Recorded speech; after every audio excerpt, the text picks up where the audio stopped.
आज की वीडियो में हम एक ऐसे मुकाबले की बात करेंगे जो भारतीय सेना के भविष्य को तय कर सकता है। रूस के साथ मिलकर बनाया जा रहा स्प्रूट SD हल्का टैंक और भारत में ही विकसित हो रहा जोरावर टैंक।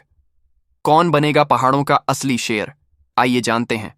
सरकारी कंपनी आर्मर्ड व्हीकल्स निगम लिमिटेड AVNL ने रूसी कंपनियों रोसोबोरोन एक्सपोर्ट और हाई प्रिसिजन सिस्टम्स के साथ मिलकर एक विशेष रूप से मॉडिफाइड स्प्रूट SD लाइट टैंक का प्रस्ताव दिया है। अगस्त 2024 में इस साझेदारी की घोषणा हुई थी। यह प्रस्ताव भारतीय सेना की उस योजना का हिस्सा है जिसमें लगभग 295 हल्के टैंकों की खरीद होनी है, जो खास तौर पर हाई ऑल्टीट्यूड युद्ध के लिए बनाए जा रहे हैं।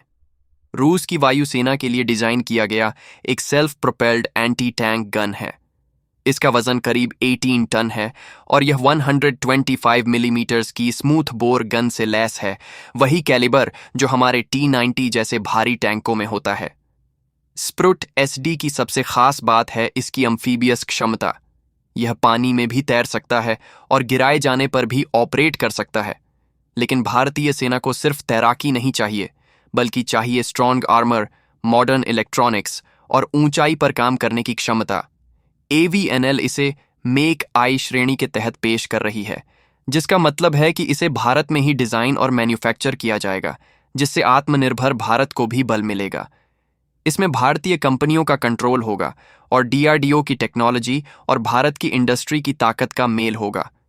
स्प्रूट SD की सीधी टक्कर भारत में DRDO और LT द्वारा संयुक्त रूप से विकसित किए गए जोरावर लाइट टैंक से हो रही है। जोरावर का वजन लगभग 25 टन है और यह 105 मिलीमीटर्स की मुख्य गन से लैस है, जिसे जॉन कॉकरिल से लिया गया है।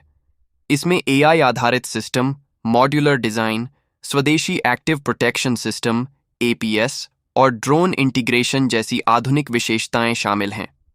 जोरावर को पहाड़ी और रेगिस्तानी इलाकों में टेस्ट किया जा रहा है और इसे पहले ही 59 टैंकों का प्रारंभिक ऑर्डर मिल चुका है। दूसरी ओर स्प्रूट SD की ताकत उसकी 125 मिलीमीटर्स की भारी गन, एम्फीबियस क्षमता और केवल 18 टन के हल्के वजन में है, जिससे इसे एयरलिफ्ट और तेज तैनाती में बढ़त मिलती है। हालांकि इसकी बख्तरबंद सुरक्षा सीमित है, यह केवल 12.7 मिलीमीटर्स मशीन गन फायर से बचाव कर सकता है। इसके अलावा इसका BMD-3 चेसिस कुछ हालातों में, खासकर जब 125 मिलीमीटर्स गन फायर होती है, स्थिरता की कमी दिखाता है, जो ऊबड़-खाबड़ इलाकों में इसकी विश्वसनीयता पर सवाल खड़े करता है।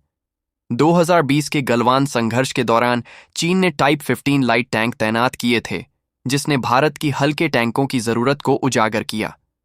पहले भारत स्प्रूट SDM-1 को ऑफ दी शेल्फ लेने की सोच रहा था, लेकिन बाद में मेक आई के तहत घरेलू विकास का रास्ता चुना गया।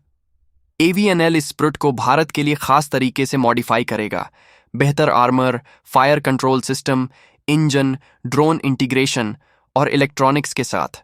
इसमें इंडिया ऑप्टेल लिमिटेड और अन्य भारतीय कंपनियां प्रमुख भूमिका निभाएंगी।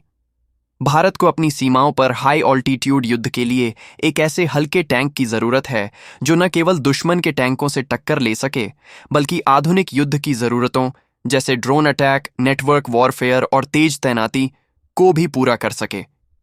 AVNL रशिया की साझेदारी एक मजबूत तकनीकी बैकअप और हथियार क्षमता प्रदान करती है, लेकिन जोरावर में दिख रही भारतीय नवाचार क्षमता और भविष्य की सोच इसे एक गंभीर दावेदार बनाती है। तो दोस्तों, आपकी नज़र में कौन बनेगा भारत का अगला हल्का टैंक? रूस के साथ मिलकर बना स्प्रूट SD या पूरी तरह देसी जोरावर? अपनी राय हमें कमेंट में ज़रूर बताएं।